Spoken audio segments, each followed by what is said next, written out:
In the heart of the Ashanti kingdom, surrounded by thick forests and golden sunlight, lay the mighty city of Kumasi. It was the seat of kings, the center of trade, and the home of the sacred Golden Stool, a mysterious object believed to hold the soul of the Ashanti people. Crafted not by hands, but said to have descended from the sky in a swirl of light and power, the Golden Stool never touched the ground. No king dared sit on it.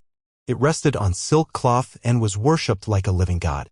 For years, the Ashanti ruled proudly, their warriors feared across the land. They had fought the Dankyera and won. They had faced the Fanti and held strong. But now a new enemy had arrived, dressed not in kente but in stiff red coats and heavy boots. The British had come with rifles in their hands and gold in their eyes. At first, there was peace uneasy, but peace still. They demanded taxes and brought their laws. Then, in the year 1900, everything changed. Governor Sir Frederick Hodgson, sitting in the Grand Hall of Kumasi, made a demand that turned blood cold in every Ashanti heart. "I have heard of your golden stool," he said, "and I, as your ruler, must sit upon it." The chiefs sat in stunned silence, their eyes wide, their hearts racing.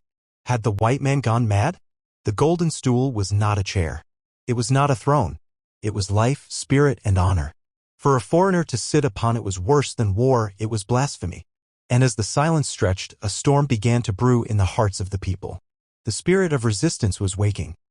In the quiet aftermath of Governor Hodgson's words, fear hung in the air like smoke. The Ashanti chief sat frozen, unable to speak. To defy the British meant war, guns, fire, and the burning of towns. But to allow a foreigner to sit on the golden stool? That was a wound too deep for even time to heal. Yet none of the men spoke. Then, from the back of the hall, sandals slapped against the floor. A figure stepped forward, wrapped in gold-threaded cloth, her head held high. It was Yaa Asantewaa, the queen mother of Ajisu, a woman known for her sharp tongue and fearless spirit. She did not bow. She did not tremble. Her voice cut through the silence like a blade. "Is it true?" she asked, her eyes sweeping over the gathered chiefs. "Is it true that the sons of Ose Tutu, who once bathed in the blood of enemies, now cower before a white man?" The chiefs lowered their heads. Yaa Asantewaa turned to them. "Have you forgotten who you are? Have you forgotten the blood that runs in your veins? If the men of Ashanti will not fight, then I, a woman, will rise. I will gather the women, the children, the old. We will not sit while our soul is stolen." A murmur spread. Her words were fire. Her courage, a drumbeat. The chiefs began to stir. Pride returned to their eyes.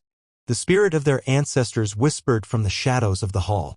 That day, the call to war was not made by a king, nor by a chief, but by a mother. Yaa Asantewaa had spoken, and her voice awakened a sleeping lion. After Yaa Asantewaa finishes her bold speech, the British officially declare war on the Ashanti kingdom. And so, the war to protect the Golden Stool was born, not of rage, but of honor. In the center of Kumasi stood a white-walled British fort built with stone and arrogance. Inside, Governor Hodgson and his soldiers believed themselves safe. They had food, weapons, and cannons. But they had made one grave mistake. They underestimated the fire of a queen who had been insulted. Yaa Asantewaa surrounded the fort. Her warriors came in waves, slipping through trees like shadows. Every road was blocked. No message left Kumasi. No food entered. The British were trapped, cut off from help, from hope, and from the outside world. Day after day, the Ashanti attacked. They fired muskets, loosed arrows, and beat war drums to shake the courage of the soldiers within. The British fired back with rifles and cannons, but the Ashanti were swift, vanishing into the forest after each strike. Governor Hodgson began to worry. His supplies were running low. His men were tired. The sun beat down hot and heavy, and the nights were filled with the haunting sound of the fantom drums. Inside the Ashanti camps, Yaa Asantewaa did not sleep. She moved from tent to tent, checking on the wounded, whispering strength into the ears of the young. She ate what the others ate, and carried no title above Mother of the Nation. But even in war, the Golden Stool was safe. Hidden deep in the bush, guarded by elders and trusted priests. Its location was known to only a few. It had not been touched. It had not been seen. And that alone gave the people hope. For 3 long months, the siege held strong. The British could not escape. Their messenger pigeons were shot from the sky. Their scouts were captured. And in every heartbeat, Yaa Asantewaa's voice echoed. "Let them sit in fear," as they tried to make us sit in shame. As the siege wore on, the Ashanti forces remained fierce. But deep within the forest, trouble was brewing, not from the enemy but from within. A man named Kwajo Mensa, once a respected elder, had grown restless. He whispered in corners, saying, "This war is too long. Let the stool go. Let peace return." Though he wore kente, his heart had turned cold with fear. Yaa Asantewaa sensed the change. One night, under the moonlight, she summoned her council and said, "There is a snake among us. Not every enemy wears a red coat." But the snake had already slithered away. Kwajo Mensa sent a secret message to the British fort. On a scrap of cloth, he wrote, "The queen grows weak. Strike now and you will win." He tied it to a rock and flung it near the British walls. Inside the fort, Governor Hodgson read the message and smiled. "Prepare the men," he ordered. "We march tomorrow." But the ancestors were watching. That same night, a young Ashanti boy named Kwame, playing near the river, saw a shadowy figure creeping in the dark. Curious, he followed, barefoot and silent. He saw Mensa speaking to a hidden figure and heard the name Golden Stool. Kwame ran.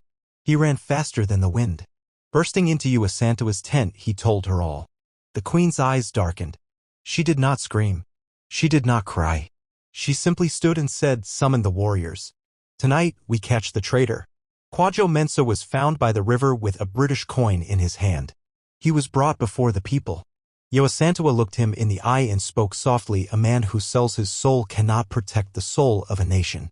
The people turned their backs on him. The war would continue, but now with new fire. The rains came early that season, washing the roads with mud and the skies with thunder. But the drums still beat. The Ashanti warriors still stood tall, soaked to the bone, but unmoved. Their queen still led them, though her eyes had grown heavy and her voice quieter with each passing day.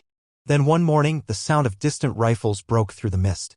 British reinforcements had arrived. A new army had been sent from the coast, hundreds of fresh soldiers led by officers who had heard of Yaa Asantewaa and her defiance. They came with machine guns and cannons, trampling the forest with heavy boots. The Ashanti fought bravely. From tree trunks and hilltops, they fired their muskets and threw spears with deadly skill. They knew the land like their own skin, hiding in places no foreigner could understand. But against modern weapons and endless bullets, the warriors began to fall. Yaa Asantewaa gathered her remaining forces near Lake Buzumtwi. There, under a sacred tree, she spoke. "We have shown them that the Ashanti are not weak. Even if I fall today, let them remember that a woman stood against the empire. Let our children know we did not kneel." The warriors swore by the ancestors. But the British closed in. Surrounded, outgunned, and weary, Yaa Asantewaa and her closest defenders were finally captured. She did not beg. She did not weep. She walked proudly, even in chains, her head wrapped in gold, her eyes burning like fire. They exiled her far away to the island of Seychelles across the sea. She would never return to her homeland. But she took the spirit of Ashanti with her. And though the queen was gone, her legacy would soon become greater than any throne. Years passed. The war was over, but the story was not. The British searched high and low, far and wide, but they never found the Golden Stool.